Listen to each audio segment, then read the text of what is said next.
वन्देऽहं श्रीगुरुः श्रीयुतपदकमलं श्रीगुरून् वैष्णवांश्च श्रीरूपं साग्रजातं सहगणरघुनाथान्वितं तं सजीवं साद्वैतं सावधूतं परिजनसहितं श्रीकृष्णचैतन्यदेवं श्रीराधाकृष्णपादान् सहगणललिता श्रीविशाखान्वितांश्च यस्य प्रसादात् भगवत्प्रसादो यस्या प्रसादान्न गतिः कुतोऽपि ध्यायां स्तुवंस्तस्य शास्त्रीसन्ध्यां वन्दे गुरोः श्रीचरणारविन्दं नमो महावदान्याय कृष्णप्रेमप्रदायते कृष्णाय कृष्णचैतन्य नाम्ने गौरत्विषे नमः। हे कृष्ण करुणा सिंधो दीनबंधो जगत्पते गोपेश गोपिका कांत राधा कांत नमोस्तुते। तप्त कांचन गौरांगी राधे वृंदावनेश्वरी वृषभानुसुते देवी त्वं नमामि हरिप्रिये। जय रूप सनातन भट्ट रघुनाथ श्रीजीव गोपाल भट्ट दास रघुनाथ ए जय गोसाईर कोरी चरण वंदन जहाँ होइते विघ्ननाश अभीष्ट पूरण। वाञ्छाकल्पतरुभ्यश्च कृपा सिन्धुभ्येव च पतितानां पावनेभ्यो वैष्णवेभ्यो नमो नमः। जय जय श्री राधे श्याम। तो आइए प्रारंभ करते हैं गुरुदेव का बड़ा ही सुंदर ये ग्रंथ 3 वांछा। आपने सुना ब्रज में अपने 3 अपूर्ण इच्छाओं के कारण ही गोविंद गौर हुए। श्री राधिका के प्रेम की महिमा क्या है ये जानने की उनकी बड़ी ही तीव्र इच्छा थी। श्री राधिका अपने इस प्रेम के द्वारा मेरे माधुर्य अमृत का जो आस्वादन करती हैं वो मेरा माधुर्य ही कैसा है, और तीसरा उस माधुर्य का आस्वादन करके किशोरी जी किस प्रकार का सुख पाती हैं। ये 3 मुख्य इच्छाएं थीं ब्रजेंद्र नंदन गोविंद की ब्रजलीला में, लेकिन ये पूर्ण नहीं हो पाई। भरसक प्रयत्न करने के बाद भी, भरसक लोभ होने के बाद भी ये इच्छाएं पूर्ण हो ही नहीं पाई। तो इसी के लिए प्रिया जी के स्वरूप का आश्रय लिया है हमारे गोविंद ने। किशोरी जी के महाभाव और उनकी अंग कांति को लेकर के अवतरित हुए हैं गोविंद, और श्री राधिका के भाव को लेकर ही दिन रात उन्होंने सुख और दुख का अनुभव किया है। आपने सुना किशोरी जी के मोहनाख्या महाभाव का आश्रय लिया है हमारे गौरहरि ने, और नीलाचल में उन्होंने गंभीरा में शेष जो अंतिम 12 वर्ष हैं वहां पर उन्होंने अपनी इन 3 अपूर्ण इच्छाओं को पूर्ण किया है। आपने सुना कि माथुर विरह का आश्रय लिया है गोविंद ने गौर होकर। माथुर विरह जहां पर श्री कृष्ण श्रीमद् भागवतम के अनुसार जा चुके हैं अक्रूर जी के साथ मथुरा, और पीछे रह गई हैं किशोरी जी, और साथ में रह गई है बहुत ही बड़ी विरह वेदना। तो ये भी आपने सुना कि गोविंद ने विरह रस को ही चुना है इन 3 इच्छाओं को पूर्ण करने के लिए, क्योंकि विरह अपने आप में भारी रस है, विप्लंभ रस कहा जाता है विरह रस को। अलावा इसके विरह से ही मिलन की पुष्टि होती है, और तीसरा ये कि विरह में ही प्रेम सबसे अधिक विकसित होता है, सबसे अधिक। त्रिभुवन ही कृष्णमय हो जाता है। तो बाहर से ये जो विरह विषाद है, ये ऐसा लगता है कि जैसे विस्मय है, ज्वालामय है, लेकिन भीतर से अतिशय आनंदमय इसका स्वरूप है। बहुत ही आनंद और बहुत ही संतुष्टि, जिसके हृदय में बहुत अधिक प्रेम होता है। किशोरी जी के महाभाव सिंधु का आश्रय लिया है गोविंद ने, गौर होकर के, गौरांग महाप्रभु होकर के, और उसी की लहरों में डूबते उतराते रहते हैं। आप सुन रहे हैं कि किस प्रकार से हमारे जो गौर किशोरी हैं, यानी हमारे गौरांग महाप्रभु हैं, वो माथुर विरह में विरहिणी श्री राधिका का भाव लेकर के दिव्योन्माद का आस्वादन कर रहे हैं। दिव्य उन्माद, जहाँ पर वो उद्घूर्णा और चित्र जल्प का आस्वादन कर रहे हैं। खासतौर से चित्र जल्प का वो बहुत अधिक आस्वादन कर रहे हैं। तो वहाँ उनकी जो हालत है, इसे हमारे कविराज गोस्वामी पाद जी ने कहा है कि भ्रममय चेष्टा सदा प्रलापमय बात। सदा सर्वदा उनकी जो चेष्टाएं हैं, ऐसा लगता है बड़ी ही भ्रममय हैं, और जो बातें हैं वो हमेशा प्रलापमय हैं। हाहाकार ही मानो उनके जीवन में एकमात्र उपाय रह गया है। और देखा जाए तो बड़ी ही विचित्र स्थिति है गौरांग महाप्रभु की, क्योंकि स्वयं गौरांग महाप्रभु का जो तन है वो राधा कृष्ण की प्रणय विकृति है। राधा कृष्ण एक हो गए हैं निबीड़ विलास में, निकुंज विलास में राधा कृष्ण एक हो गए हैं। महारास विलास की परिणति है श्री गौरहरि, है ना। तो समझ लीजिए मादनाख्य महाभाव उनके शरीर में खेलता है। प्रिया प्रियतम खेलते हैं एक ही जगह, लेकिन तो भी वो मोहनाख्य महाभाव का आश्रय लेकर के हा कृष्ण हा कृष्ण हा कृष्ण करते हुए हाहाकार करते हैं, मूर्छित होते रहते हैं। कितने कितने सात्विक विकार रूपी भाव कुसुमों से युक्त होता रहता है उनका श्री विग्रह। तो ऐसे हमारे गौर, ऐसे हमारी गौर किशोरी गौरांग महाप्रभु हैं, जो कि प्रेम वैचित्र्य की साक्षात मूर्ति हैं। यानी कि जैसे किशोरी जी श्याम सुंदर की गोद में बैठकर भी हाँ कृष्ण तुम कहाँ हो इस दशा को प्राप्त होती थी, ऐसे ही प्रिया प्रियतम का निबीड़ विलास है और उनका जो तन उसी निबीड़ विलास से प्रकटित है। प्रत्येक अंग में प्रिया प्रियतम का अनंग ही खेल रहा है, तो भी वो एक ही रट लगाए हैं, विलाप कर रहे हैं, हा कृष्ण तुम कहाँ हो, हा ब्रजेंद्र नंदन तुम कहाँ हो।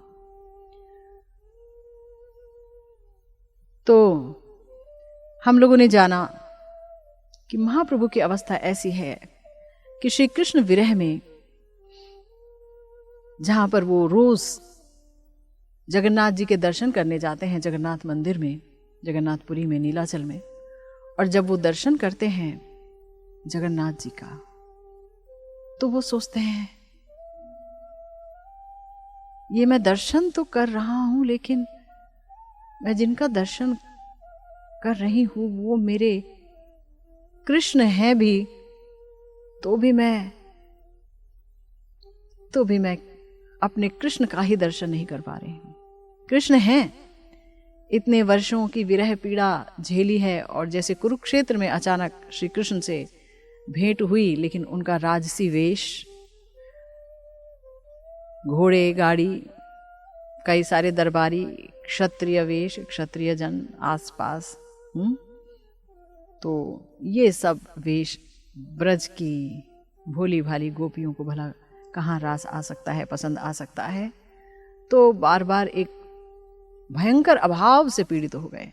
देखते हैं गरुड़ स्तंभ के पास जाकर के, और वहां पर गरुड़ स्तंभ के नीचे एक खाल है जो कि गौर हरि के अश्रुओं से भर जाता है, क्योंकि ये आंसू इसलिए गिरते हैं कि हाय रे हाय, कुरुक्षेत्र में श्री कृष्ण से मिली और उनसे मिलकर के मेरे नेत्र ठंडे हो गए, मेरा मन ठंडा हो गया, लेकिन तो भी ये मेल भला वो मिलन कहाँ है जहाँ पर मैं वृंदावन में कुंज निकुंजों में अपने वंशी वदन श्याम सुंदर की भरपूर सेवा किया करती थी। अब वो सेवा का अवसर ही कहाँ है, अब संभावना ही कहाँ है। तो मैं अपने कृष्ण से वंचित हो गई हूँ। वो कितनी दूर हो गए हैं, सामने होकर भी कितनी दूरी है। तो ये जो भावनिधि गौर सुंदर में ये विरह भाव की तरंगे उठती रहती हैं। स्थायी भाव तो उनका है माथुर विरह श्री कृष्ण का, वो विरहिणी राधा है, और उसमें अनेकानेक संचारी भाव उठते रहते हैं। कभी निर्वेद है, कभी खेद है, कभी त्रास है, कभी उत्सुकता है, व्याकुलता है, अमर्ष है, रोष है, अनेकानेक संचारी भाव उसी स्थायी भाव रूपी सिंधु से उत्पन्न होते हैं कि वो विरहिणी राधा हैं, और वहीं पर वो उस स्थायी भाव को और उठा देते हैं और फिर वहीं उसी स्थायी भाव रूपी सिंधु में विलीन हो जाते हैं।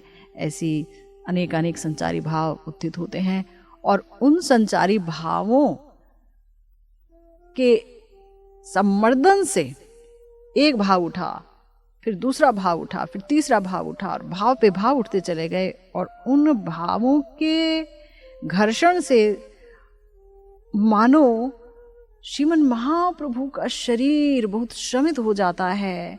ऐसा लगता है मानो कई कई हाथी आकर के बांस के गन्नों के खेत में घुस गए और उन गन्नों को उखाड़ फेंका, पूरा का पूरा जो बगीचा है वो तहस नहस कर दिया।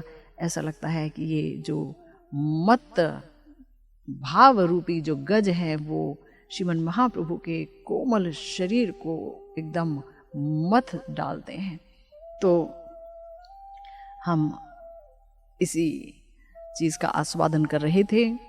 देखने में वाकई लगता है कि महाप्रभु बहुत पीड़ित हैं, पर ऐसा नहीं है। ये ऐसा विरह है जो आनंद का घनीभूत दशा है। आनंद जब घनीभूत दशा को प्राप्त करता है तो वो विरह रूप ले लेता है, विप्लंब रस हो जाता है। तो हमारे गुरुदेव यहाँ पर एक दृष्टांत दे रहे हैं। श्रीमन महाप्रभु अपने विरह में, कृष्ण विरह में इतने ज्यादा व्याकुल हो गए कि स्वरूप दामोदर जी और रामानंद राय जी के कंठ को पकड़ करके श्री कृष्ण गणामृत का एक श्लोक उच्चारण करने लगे कि हे देव, हे दैत, हे भुवनैक बंधो, हे कृष्ण, हे चपल, हे करुणैक सिंधु, हे नाथ, हे रमण, हे नयनाभिराम, हा हा कदानु भवितासी पदम दिशोर में। हमारे श्रीपाद कृष्णदास कविराज गोस्वामी जी, जिनको श्रेय जाता है हमारे प्यारे श्री गौरांग महाप्रभु की अंत लीला को प्रकाशित करने का, दुनिया के सामने लाने का, उन्होंने गौरांग महाप्रभु की दशा का बड़ा सुंदर वर्णन किया है श्री चैतन्य चरितामृत में। गुरुदेव उसी को बता रहे हैं। उन्मादे लक्षण कराए कृष्ण स्फुरन, भावावेशे उठे प्रणयमान, सोलुंठ वचन रीति, मान गर्व व्याज स्तुति, कभू निंदा कभू तो सम्मान। तो ये जो श्लोक कहा है उन्होंने, और जिस दशा में इस श्लोक का व्याख्या हमारे गौर किशोरी स्वयं कर रही हैं, तो वो दशा बता रहे हैं। यह है दिव्य उन्माद। जो उन्माद का लक्षण है उसका, उसमें होता यह है कि बार बार श्री कृष्ण का स्फुरण होता है। जैसे कि आपने सुना भ्रमर गीत में, सामने भ्रमर आ गया है किशोरी जी के, माथुर विरहिणी श्री राधिका के सामने चरण के पास एक भ्रमर बैठ गया है। तो वो सोच रही हैं कि कृष्ण ने मेरा मान प्रसादन के लिए, मेरा मान भंग करने के लिए अपने एक दूत को भेजा है। तो उससे वो प्रलाप कर रही हैं, बात कर रही हैं, कितना कुछ उसको सुना रही हैं, है ना। तो श्री कृष्ण का स्फुरण हो रहा है उन्हें बार बार। लगता है कि कृष्ण आए और फिर वापस मथुरा की स्त्रियों के पास चले गए, बार बार ऐसा लग रहा था। तो उन्माद का यही लक्षण होता है, बार बार श्री कृष्ण का स्फुरण होता है और इतना स्फुरण होता है कि मानो अभी आए और आकर मुझसे कुछ कहा और चले गए, फिर आए, फिर मैंने उन्हें देखा, फिर उन्होंने कुछ कहा, फिर वो चले गए। तो इसलिए भावाविष्ट होकर प्रणय से उत्थित मान प्रकट हो जाता है। कृष्ण है नहीं सामने, लेकिन मान फिर भी है, प्रणय फिर भी है। और सोलुंठ वचन रीति, शब्द मानो फिसल जाते हैं, समझ ही नहीं आता कि क्या बोलना है और क्या बोल जाते हैं। और मान और गर्व और निंदा के छल से स्तुति, जिसे व्याज स्तुति कहते हैं, ये लक्षण है उन्माद के। ऐसा होने लगता है, कभी निंदा करने लगते हैं श्री कृष्ण का, तो कभी बहुत सम्मान करने लगते हैं श्री कृष्ण का। तो जब उन्होंने कहा, हे देव, हे दैत्य, हे भुवनेक बंधु, हे कृष्ण, हे चपल, हे करुणेक सिंधु, हे नाथ, हे रमण, हे नयनाभिराम, हा हा कदा अनुभवितासि पदम, दृशोर में उसी को उन्होंने गाकर कहा गौर सुंदर ने, तुम्ही देव क्रीड़ारत भुवनेर नारीगण, सभा करो आकर्षण, ताहा सब करो समाधान, तुम्हें कृष्ण चित्त हर, ऐछे कौन पामर, तुम्हारे वा कौन करे मान, तुम्हार चपल मति ना होए एकत्र स्थिति, ताते तुम्हार नाही कभू दोष, तुम्ही तो करुणा सिंधु अमार प्राणेर बंधु, तुमाय मोर नाही कभू रोष, तुम्ही नाथ ब्रज प्राण, ब्रजेर करो परित्राण, बहु कार्य नाही अवकाश, तुम्ही अमार रमण, सुख दीते आगमन, ए तुम्हार वैदग्ध विलास, मोर वाक्य निंदा मानी, कृष्ण छाड़ी गैलो जानी, सुनो मोर ए स्तुति वचन, नयनेर अभिराम, तुम्ही मोर धन प्राण, हाहा पुनः देहु दर्शन, स्तंभ कंप प्रस्वेद, वैवर्ण अश्रु स्वर भेद, देह होइलो पुलके व्यापित, हासे कांदे नाचे गाए, उठी इति उति धाय, खणे भूमे पड़िया मूर्छित, मूर्छाए होइलो साक्षात्कार, उठी कोरे हुहुंकार, कहे एई आइला महाशय, कृष्णेर माधुरी गुणे, नाना भ्रम होय बने, श्लोक पढ़ी करे निश्चय। बहुत ही विचित्र आस्वादन कर रहे हैं गौरांग महाप्रभु श्री राधिका का भाव लेकर के, और श्री राधिका के प्रेम की महिमा वो दिखा रहे हैं जगतवासियों को।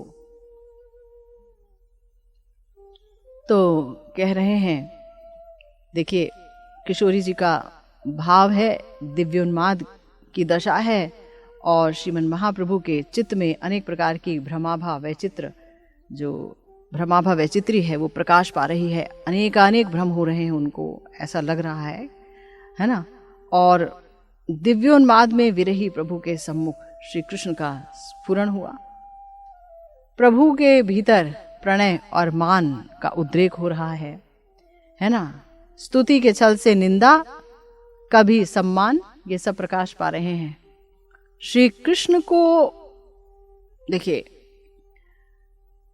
मातुर विरह में यानी मथुरा चले गए हैं श्याम सुंदर, तो किशोरी जी के हृदय में ये भाव जागृत हो रहे हैं कि कृष्ण तुम वहां इसलिए रुक गए हो क्योंकि वहां कितनी कितनी रमणियां हैं और तुम उनमें आसक्त हो गए हो।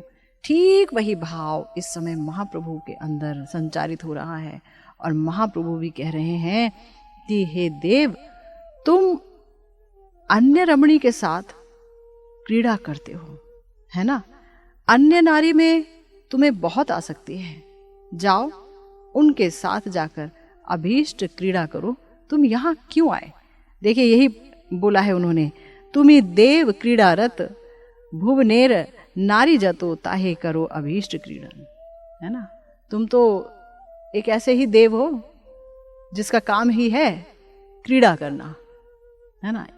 तो यहाँ पर देखा जाए तो व्याज स्तुति है।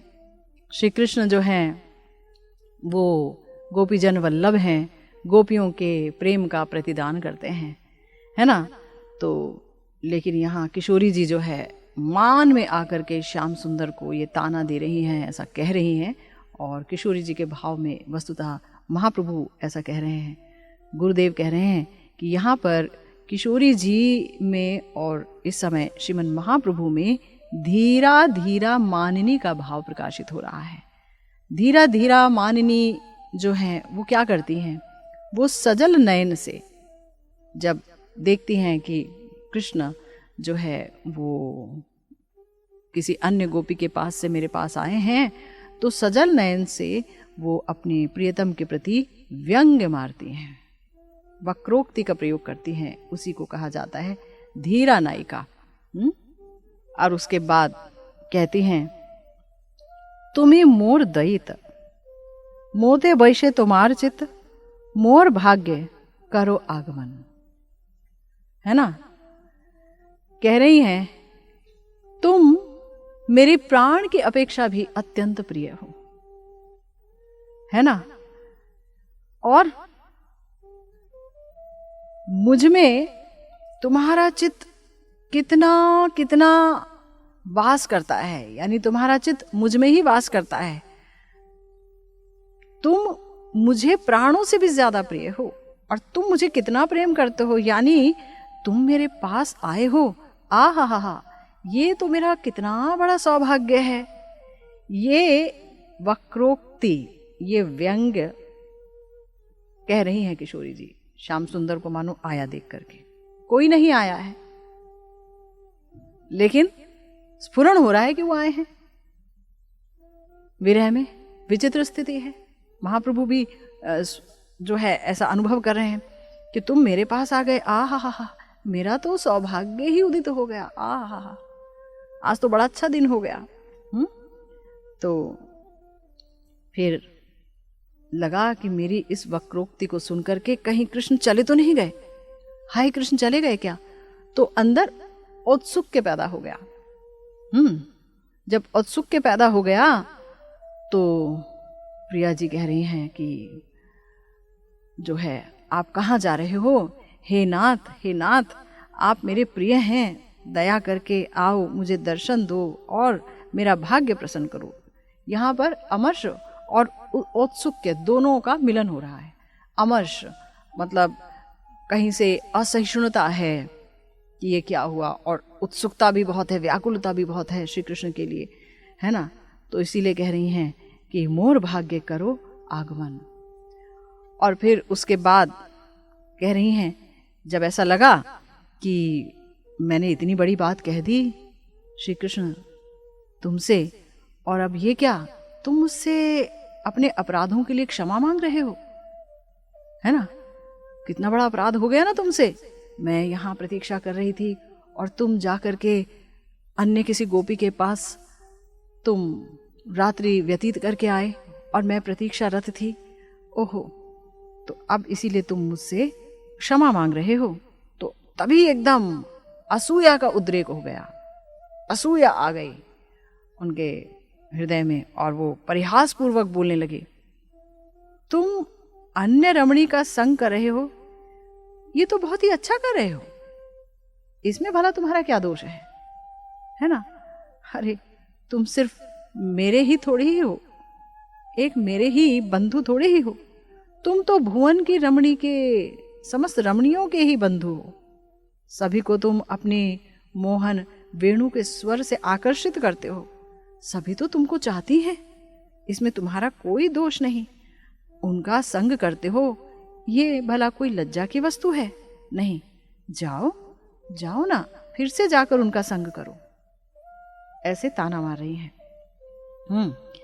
जहां पर कह रही हैं, भुवनेर नारीगण सभा करो आकर्षण। भाई अपने रूप से, अपने वेणुगान से अपनी नृत्य माधुरी से, अपनी प्रेम माधुरी से तुम तो सबको ही आकर्षण करते ही हो, भुवन की समस्त नारियों को। तो जाओ जाओ, ताहा सब करो समाधान, यहाँ क्यों आए हो? जाओ उनके प्रेम का प्रतिदान दो। तो यहाँ पर अमर्ष के अनुगत्य में असूया के उदय होने पर किशोरी जी धीरा मध्या दशा को प्रकाशित कर रही हैं, और गौर सुंदर भी इस समय धीरा मध्या दशा को प्रकाशित कर रहे हैं किशोरी जी के भाव में। धीरा मध्या किसे कहते हैं? अपराधी प्रियतम को जब किशोरी जी उपहास के साथ, परिहास के साथ वक्रोक्ति कहते हैं, व्यंग्य से भरे शब्दों का उच्चारण करती हैं, उसे कहते हैं धीरा मध्या। यानी इसके साथ उपहास भी होगा, व्यंग्य भी होगा और परिहास भी होगा, उनका परिहास करेंगी, मजाक उड़ाएंगी, है ना। तो कहेंगी कि जाओ दूसरी नारी के पास चले जाओ। अब उनको लगा, अरे क्या हुआ, क्या सच में चले तो नहीं गए कृष्ण?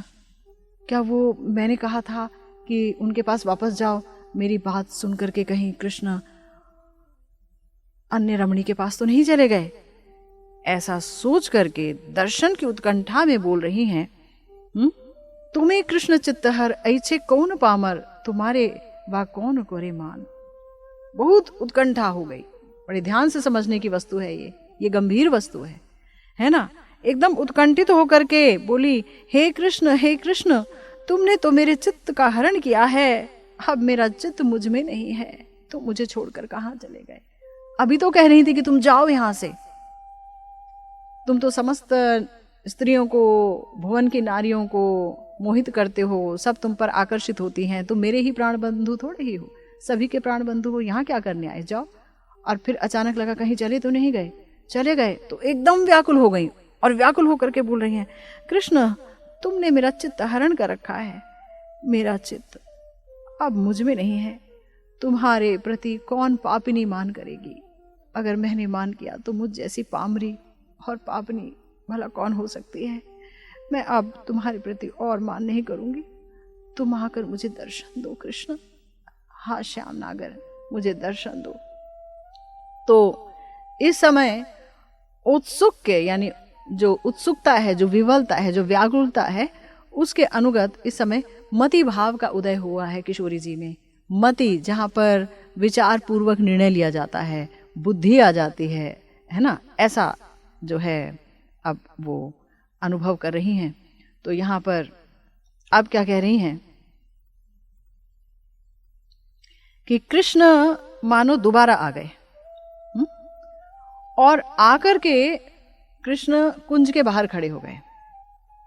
महाप्रभु स्वयं को कुंज में महसूस कर रहे हैं कि मैं जो है कुंज में श्याम सुंदर की प्रतीक्षारत श्री राधिका हूं। और अब श्याम सुंदर को जब मैंने कहा और फिर मैंने बहुत क्षमा मांगी कि आ जाओ, तो अब कृष्ण ने सुन लिया। अब कृष्ण मुझे दर्शन देने के लिए आ गए और बाहर खड़े होकर के कह रहे हैं, प्रिय मैं तो कुंज के बाहर ही खड़ा हुआ हूं, मैं तो कहीं नहीं गया, तो तुम मेरे प्रति क्यों रुष्ट हो रही हो? प्रसन्न हो ना, मैं तो तुम्हारी ही अपेक्षा कर रहा हूं, मैं कहीं नहीं गया। तो जैसे ही ये बात सुनी तो बहुत ही उग्र भाव का उदय हो गया किशोरी जी में। वो सोच रहे हैं कि वो ये कह रहे हैं, कोई नहीं कह रहा, लेकिन स्फुरण हो रहा है ना। उन्माद का लक्षण है कि स्फुरण हो रहा है, कृष्ण बार बार आ रहे हैं, बार बार जा रहे हैं, मैं भगा रही हूँ, फिर रो रही हूँ, फिर वो आते हैं, फिर से उग्र हो गई। उग्र होकर के एकदम से कहने लगी, तुम्हार चपलमती ना हो एकत्र स्थिति, ताते तुम्हार कब ना ही कभू दोष। कहने लगी, हे कृष्ण, बहुत क्रोध से भरकर कहने लगी, खूब क्रोधित हो गई, कहने लगी, हे कृष्ण तुम्हारा मन एक जगह पर स्थिर नहीं रहता, तुम तो बहुत चंचल हो। उग्र हो गई, बहुत क्रोध में आ गए। तुम्हारा स्वभाव ही इस तरह का है, इसमें तुम्हारा भला क्या दोष है? तुम तो स्वभाव के मारे हुए हो। मन एक जगह एक व्यक्ति पर रहता कहाँ है? मुझे छोड़कर चले गए, है ना? तो तुम तो हो ही चंचल, तो इसलिए तुम ऐसे ही हो, तुम्हारा कोई दोष नहीं है, लेकिन तुम यहां पर खड़े क्यों हो? खड़े होने का अर्थ क्या है? जाओ पर स्त्री चोर, अन्य रमणी के पास चले जाओ, यहां क्यों आए हो? निकल जाओ यहां से। उग्रता आ गई। तो गुरुदेव कह रहे हैं, इस समय किशोरी जी अधीरा मध्या भाव को प्रकाशित कर रही हैं। ये मान का जो एक भाव है वो अधीरा मध्या है, जहां पर किशोरी जी क्रोध प्रकाश करते हुए निष्ठुर वाक्यों का भी जहां प्रयोग करेंगे। अब यहां वक्रोक्ति ही नहीं है, निष्ठुरता भी है ना। और तब अपने गोविंद को निराश करती हैं, उसको कहा जाता है अधीर मध्या। हमारे श्रीमन महाप्रभु गंभीरा रूपी निवृत्त निकुंज में इसी भाव का आस्वादन कर रहे हैं। और अचानक किशोरी जी ने सोचा, क्या मेरी कड़वी बात सुनकर कृष्ण चले गए क्या? ओहो, लगता है अब वो आएंगे नहीं। तब बड़े ही दैन्य भाव का उदय किशोरी जी में हो गया, बहुत ही दीनता कि अरे अब तो चले ही गए हैं, अब नहीं आएंगे, क्योंकि मैंने बड़ी कड़वी बातें कह सुनाई हैं, अब कृष्ण से कभी भी मेरा भेंट नहीं होगा। तो बहुत उदास हो गई और तब कह रही हैं क्या कि हे कृष्ण, तुम तो करुणा के सिंधु हो, तुम्हारा चित्त करुणा से कोमल है और तुम मेरे प्राणों के बंधु हो। तुम्हारे प्रति मुझे कोई क्रोध नहीं, कोई रोष नहीं, दया करके दर्शन दो और मेरे प्राण बचाओ। तुम ही तो करुणा सिंधु, अमार प्राणेर बंधु, तुमाय मोर नाही कभू रोष, है ना। तो ये कह रही हैं कि तुम तो भाई करुणा के सिंधु हो, और तुम अगर करुणा के सिंधु हो तो मेरी दशा नहीं देख रहे कि मैं कैसे तड़प रही हूं तुम्हारे बिना। तुम मुझे छोड़कर चले गए, करुणा की एक बूंद देकर मुझे बचाओ, मेरे प्राण को बचाओ, तुम मेरे प्राण के बंधु हो। तो बड़ा ही दैन्य भाव उदित हो गया है और कह रहे हैं कि जो है मैं तुम्हारे प्रति कोई रोष नहीं कर रही, क्रोध नहीं कर रही, अब तो बस मेरे प्राण बचाओ बचाओ बचाओ। बहुत ही दीन भाव उत्पन्न हो गया है। श्री कृष्ण जो है आ गए, ऐसा किशोरी जी सोच रही है कि मैंने इतना कुछ कहा है, इतना कुछ कहा है, अब तो कृष्ण आ गए, है ना। मैंने तो क्षमा मांग ली है और मेरे अंदर कितनी दीनता आ गई है, और तो मुझे अपने किए पर बहुत ही पछतावा भी है। तो अब तो कृष्ण आ गए, तो ऐसा महसूस कर रही हैं कि कृष्ण आ गए हैं। लेकिन जब कृष्ण आ गए तो वो चुप करके बैठ गए। कृष्ण आ गए और तुम चुप करके बैठ गई। कृष्ण अनुनय विनय करके बोल रहे हैं, प्रिय कुछ तो कहो, तुम कुछ कहती क्यों नहीं? क्यों वृथा मान करके मुझे कष्ट देती हो? हे प्रिय प्रसन्न हो। ये बात सुन करके किशोरी जी में अमर्ष के अनुगत्य में अभिथा भाव का उदय हुआ, यानी हृदय में बहुत रोष आ गया फिर से, लेकिन उसको उन्होंने छुपा लिया, चुपचाप बैठी हैं। और श्री कृष्ण उनके आगे हाथ जोड़ करके अनुनय विनय कर रहे हैं, प्रिय बात करो ना, तुम बात क्यों नहीं कर रही हो? क्यों बेकार तुम मान करके मुझे कष्ट दे रही हो? प्रसन्न हो, प्रसन्न हो प्रिय। ये बात सुन करके प्रिया जी में अभिथा भाव का उदय हो गया, जो उन्होंने छुपा लिया है अपने भाव को। बड़ी ही उदासीन हो गई कि अब मुझे कोई मतलब नहीं है। उदासीन होकर के वो कहने लगी, तुम ही नाथ ब्रज प्राण, ब्रजेर करो परित्राण, बहु कार्य नहीं अवकाश। कि हे नाथ ऐसी बात मत कहो, मैं समझती हूं तुम समस्त ब्रजवासियों के प्राण हो। ब्रजवासियों की रक्षा के लिए तुम्हें सदा अनेक अनेक कार्यों में व्यस्त रहना पड़ता है। तुम्हारे पास तो बहुत काम है, तुम्हारे पास समय ही कहां कि जो मैं ये सोचूं कि तुम मुझसे मिलने आओगे। सीधा उदासीनता प्रकाशित कर रही है। तुम तो भाई ब्रज के ही प्राण हो, सब तुम्हें प्रेम करते हैं, तुम्हें तो जाना ही पड़ेगा, है ना। यहां भला तुम क्यों आओगे? क्या लगती हूं मैं तुम्हारी? लेकिन बोल नहीं रही है, उदासीन है। तो फिर सोच रहे हैं श्याम सुंदर मानो अगर ऐसी बात है तो मैं आ गया हूं तो कुछ तो कहो, कुछ तो बात कहो।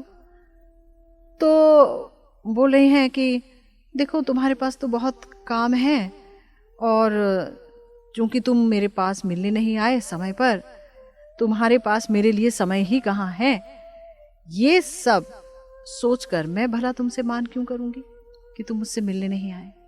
मैं जानती हूं तुम तो ब्रज प्राण हो और ब्रजवासियों का परित्राण करते हो, बहुत कार्य है, कोई अवकाश ही नहीं है। ये सोचकर मैं तुम्हारे से मान नहीं करूंगी, लेकिन हाँ, मैं तुमसे बात नहीं कर रही हूं, इस चीज को बहुत मत सोचो कि मैं बात क्यों नहीं कर रही हूं। वो क्या है ना, आज ब्राह्मणियों ने मुझे कहा है मौन व्रत रखूं, इसलिए मैंने उनकी बात मान ली है और मैं मौन व्रत पर हूं। बात नहीं कर पाऊंगी, है ना, अपराध क्षमा करना, तुमसे बात नहीं कर पाऊंगी। क्या मान है, मान का एक और प्रकार देखिए, है। तो यहां पर किशोरी जी धीरा प्रगल्भा मान के स्वरूप को प्रकट कर रही हैं, है ना। धीरा प्रगल्भा गुण को प्रकाशित कर रही हैं। मान में उनकी स्थिति ऐसी हो जाती है। ऐसे ही हमारे गौर सुंदर की यही स्थिति हो रही है। ये सारे शब्द उन्हीं के हैं राधा भाव में। तो देखिए प्रिया जी के प्रेम की महिमा को प्रकट कर रहे हैं हमारे प्यारे गौर सुंदर अपने दृष्टांत से। तो धीरा प्रगल्भा कौन है? वो जो मिलन के विषय में उदासीन है, अपने भाव को गुप्त रखती है और बड़े ही अच्छे वाक्यों से, अच्छे अच्छे वाक्य बोल करके अपने कांत को, श्री कृष्ण को निराश कर देती है। इतनी उदासीन रहती हैं कि हिम्मत नहीं होती कोई आगे की कोई बात करें। सीधा बोल रही हैं, मैंने मौन व्रत लिया हुआ है, मुझे ब्राह्मणी ने कहा है मौन व्रत में हूं मैं, इसलिए बात नहीं हो पाएगी, अपराध को क्षमा करना। पर सत्य है कि बहुत मान में है। थोड़ा सा चुप होकर के श्री किशोरी जी ने सोचा, ओह लगता है अब तो सच में श्याम सुंदर चले ही गए, अब तो लग ही रहा है कि वो आएंगे नहीं, अब तो वास्तव में ही चले गए हैं, अभी तो आ भी रहे थे, अब नहीं आएंगे। तब किशोरी जी के अंदर चपल भाव का उदय हुआ, वो चपल हो गई और उन्होंने सोचा कि अगर कृष्ण मुझे इस बार दर्शन देंगे, अगर इस बार मुझे दर्शन मिले तो मैं स्वयं अग्रसर होकर उनके कंठ को धारण करके उन्हें ले आऊंगी और उनको बिल्कुल नहीं छोड़ूंगी, बिल्कुल नहीं छोड़ूंगी। इस बार मैं स्वयं ही उन्हें ले आऊंगी, एक बार आ जाओ, एक बार आ जाओ। बहुत ही उत्सुकता के साथ, व्याकुलता के साथ, अत्यंत दैन्य से भर करके किशोरी जी कह रही हैं, तुम्ही अमार रमण सुख दीते आगमन, ए तुम्हार वैदग्ध्य विलास। कि हे श्याम सुंदर, तुम तो मेरे रमण हो, रमण हो, तुम सदा ही मुझ में रमण करते हो, मेरे अंदर ही तो रमण करते हो और मेरे चित्त का विनोदन करते हो, मेरे हृदय को प्रसन्न करते रहते हो, मुझे सुख देने के लिए ही तो तुम आते हो और ये सब तुम्हारा विलास वैदग्ध्य के अलावा और कुछ नहीं है। मैं समझ गई हूं, तुम सिर्फ मेरे सुख का चिंतन करते हो। ये अवस्था हो गई। तो एक बार आकर के मेरे मन का अभिलाष पूर्ण करो, हे गोविंद, तुम कहाँ छुपे हो। बहुत बहुत व्याकुल हो गई हैं। उनकी ये प्रार्थना वाक्य को सुन करके श्री कृष्ण आ गए हैं ऐसा सोच करके उत्सुकता के साथ वो कृष्ण को आलिंगन करने के लिए गई, लेकिन कुछ भी नहीं पाया, कुछ भी नहीं मिला। हाहाकार करने लग गए। नयनेर मोर वाक्य निंदा मानी, कृष्ण छाड़ी गैलो जानी, सुनु मोर ए स्तुति वचन, नयनेर अभिराम, तुम्ही मोर धन प्राण, हाहा पुनः देहो दर्शन। महाप्रभु की अवस्था बहुत ही विचित्र हो गई कि हाय मेरे नयन के अभिराम, हाय तुम तो मेरे धन हो, प्राण हो, मुझे कृपा करके दर्शन दो, तुम नाथ हो, ब्रज के प्राण हो और मेरे भी तुम प्राण हो। तो दिव्योन्माद के आवेश में श्रीमन महाप्रभु के देह में अष्ट सात्विक विकार घनीभूत रूप से प्रकाशित हो गए। स्तंभ कंप एक साथ प्रकाशित हो गए, एक साथ। सुदीप्त सात्विक विकार, जब समस्त सात्विक विकार एक साथ प्रकाशित होते हैं बड़ी ही उच्च अवस्था में, तो उसे सुदीप्त सात्विक विकार कहते हैं। वो मोहनाख्य महाभाव में ही प्रकाशित होते हैं, विरह में ही प्रकाशित होते हैं। स्तंभ कंप प्रस्वेद वैवर्ण्य अश्रु स्वर भेद देह हुइलो पुलके व्यापित, ये समस्त सात्विक विकार प्रकटित हो गए। हंस रहे हैं, रो रहे हैं, नाच रहे हैं, गा रहे हैं, उठ रहे हैं, गिर रहे हैं और मूर्छित होकर भूमि पर गिर पड़े। मूर्छित होकर भूमि पर गिर पड़े तो जैसे ही मूर्छित हुए तो श्री कृष्ण का साक्षात्कार हुआ, श्री कृष्ण का दर्शन प्राप्त हो गया। और जैसे ही दर्शन प्राप्त हुआ तो वैसे ही हुंकार करने लगे और बोल उठे, ओहो ए आइला महाशय, आ गए आ गए आ गए आ गए। और कृष्ण की जो माधुरी है वो गौर हरि को, गौर किशोरी को एकदम आलोड़ित कर रही है। नाना प्रकार के भ्रम उठ रहे हैं, भ्रम हो रहे हैं उनको। और फिर से उन्होंने एक बड़ा ही सुंदर श्लोक पढ़ा। उन्होंने कहा, मारः स्वयं नु मधुर द्युति मंडलम नु माधुर्यमेव नु मनोनयनामृतम नु वेणी मृजो नु मम जीवित वल्लभो नु कृष्णो अयं भ्युदयते मम लोचनाय। बड़ा ही सुंदर एक और श्लोक पढ़ा जिसको अपनी ही भाषा में प्रलाप की भंगिमा में गौर हरि, गौर किशोरी बोल उठे, कीबा ए साक्षात काम द्युति बिंब मूर्तिमान की माधुर्य स्वयं मूर्तिमंत। महाप्रभु ने अभी दर्शन किए हैं, मूर्छा में गोविंद दर्शन प्राप्त हुए हैं और हुंकार करके, जाग करके वही जो माधुरी है वो उनको आकर्षित कर रही है। कह रहे हैं, क्या क्या क्या ये साक्षात कामदेव हैं, या ये जो द्युति है, ये जो नीली नीली आभा है, एक मूर्ति का रूप धारण करके आई है, द्युति बिंब मूर्तिमान, या क्या माधुर्य स्वयं एक मूर्ति का रूप धारण करके मेरे सामने आया है। कीबा मनो नेत्रोत्सव, कीबा प्राण वल्लभ सत्य कृष्ण आइला नेत्र आनंद। यहाँ मेरे मन और नेत्र का उत्सव आ गए हैं। हाय हाय मेरे प्राण वल्लभ आ गए हैं। हाय हाय मैंने कृष्ण को पाया। हाय हाय मेरे आनंद स्वरूप आ गए हैं। ऐसे कह के खूब भाव विष्ट हो गए। हमारे आचार्य कहते हैं, श्री कविराज गोस्वामी पाद, गुरु नाना भावगण शिष्य प्रभुर तनुमन नाना रीते सतत नचाए। कभी हंस रहे हैं, गा रहे हैं, उठ रहे हैं, बैठ रहे हैं, रो रहे हैं, मूर्छित हो रहे हैं। कितनी व्याकुलता है, कितना प्रलाप है। अनेक प्रकार से ये अनेक प्रकार के भाव हमारे श्रीमन महाप्रभु को नचा रहे हैं। लग रहा है कि ये जो भाव हैं किशोरी जी का, जो मोहनाख्या महाभाव और इसकी विविध तरंगे, वो महाप्रभु के तन और मन को शिष्य की तरह सतत नचा रही हैं, है ना। निर्वेद विषाद दैन्य चापल्य हर्ष धैर्य मन्यु ए नृत्य प्रभुर काल जाए। तो इतने सारे संचारी भाव, निर्वेद है, खुद को धिक्कारते हैं, दुख में है, दीनता प्रकट करते हैं, चंचल हो जाते हैं, खूब खुश हो जाते हैं, खूब धीर हो जाते हैं। अनेक संचारी भाव जो है महाप्रभु को नचाते रहते हैं। और इसी नाच में, इसी हाहाकार में महाप्रभु का समय बीतता चला जाता है। चंडीदास विद्यापति रायर नाटक गीति कर्णामृत श्री गीत गोविंद स्वरूप रामानंद सने महाप्रभु रात्रि दिने गाए सुने परम आनंद। तो चंडीदास जी, विद्यापति जी और हमारे रामानंद राय जी की जो नाटक गीति हैं, जगन्नाथ वल्लभ नाटक आदि, ये सब, और कर्णामृत, कृष्ण कर्णामृत श्री गीत गोविंद, इनका आस्वादन करते हैं वो स्वरूप जी के साथ, रामानंद जी के साथ रात दिन करते हैं, गाते हैं, सुनते हैं, आनंदित होते हैं और कुछ कुछ बोलते रहते हैं, है ना। भाव विकार उनके शरीर में उठते रहते हैं।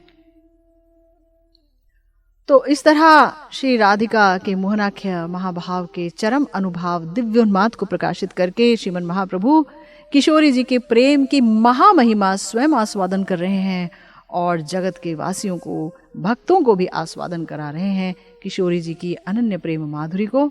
श्री चैतन्य महाप्रभु की कृपा और उनके दासानुदास का संग और उनकी कृपा जिस पर होती है वही इस रहस्य को समझ सकता है। गुरुदेव की जिस पर कृपा होती है वही इस रहस्य को समझ पाता है, अन्य इसे समझ नहीं सकते हैं। मुश्किल है समझना, मुश्किल है। गौर लीला समझना बहुत मुश्किल है, क्योंकि ब्रज लीला के बाद की लीला है। ब्रज लीला जहाँ से समाप्त होती है, गौर लीला वस्तुतः वहीं से तो प्रारंभ होती है। तो ब्रज लीला ही समझ नहीं आती तो गौर लीला समझना तो बहुत ही मुश्किल है। तो इस तरह से आपने गोरी आस्वादने शिखाइलो भक्त गणे, प्रेम चिंता मणिर प्रभु धनी, नाही जाने स्थाना स्थान, जारे तारे कैलो दान, महाप्रभु दाता शिरोमणि। एई गुप्त भाव सिंधु, ब्रह्मा ना पाए जार बिंदु, हेनो धन बिलाइलो संसारे, ऐसे दयालु अवतार, ऐसे दाता नाही यार, गुण केहो नाही बरणी वारे। कही बार कथा नहीं, कहिले केहो ना बुझाए, ऐसे चित्र चैतन्य रंग, से बुझिते पारे, चैतन्य कृपा जारे, होय तार दासानुदासेर संग। हमारे अगर श्रीपाद कृष्णदास कविराज गोस्वामी जी ने कह दिया कि महाप्रभु ने स्वयं आस्वादन किया और अपने भक्तों को भी सिखाया कि देखो गोपी भाव ऐसा होता है ना, इस प्रकार से गोपी भाव में डूबकर ही स्फुरण होता है, स्फूर्ति होती है। प्रेम चिंतामणि के महाप्रभु धनी हैं, ना उन्होंने स्थान देखा ना अस्थान देखा, सबको दान दिया है ऐसा दुर्लभ गोपी भाव रूपी प्रेम हमारे प्यारे महाप्रभु दाता शिरोमणि हैं। ये इतना गुप्त भाव है, अनर्पित चरी अवदान, जहां उन्होंने राधा दासम दे दिया कलिहत जीव को। ऐसे प्रेम का और ऐसे भाव सिंधु का बिंदु ब्रह्मा जी तक को नसीब नहीं हुआ। ऐसा धन तो उन्होंने संसार में ही बांट दिया है। तो इतने दयालु अवतार जिन्होंने कलिहत जीव को, जो कि कितने उपद्रव से ग्रस्त रहता है, व्याधिग्रस्त रहता है ना, जिसकी उम्र भी लंबी नहीं है, उनको उन्होंने निकुंज के अंदर पहुंचा दिया है, राधा जी का दास्यम दे दिया है।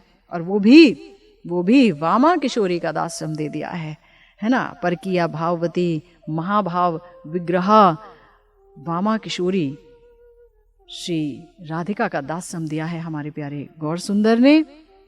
तो इसीलिए चैतन्य महाप्रभु को समझना मुश्किल है, लेकिन जिन पर उनकी कृपा होती है या उनके अनुगत्य में जो भजन कर रहे हैं, उनका जो चरणों का अनुगत्य लिए हुए हैं, ऐसे भक्तों की कृपा होती है, बस वही श्रीमन महाप्रभु को समझ सकते हैं। और आप सबकी भी कृपा हो तो एक दिन हम भी उन्हें समझ पाएं। बस इसी प्रार्थना के साथ आज की भागवती कथा यही विश्राम लेती है। जय जय श्री राधे श्याम, श्री गुरु निताई गौर सीतानाथ प्रेमानंदे।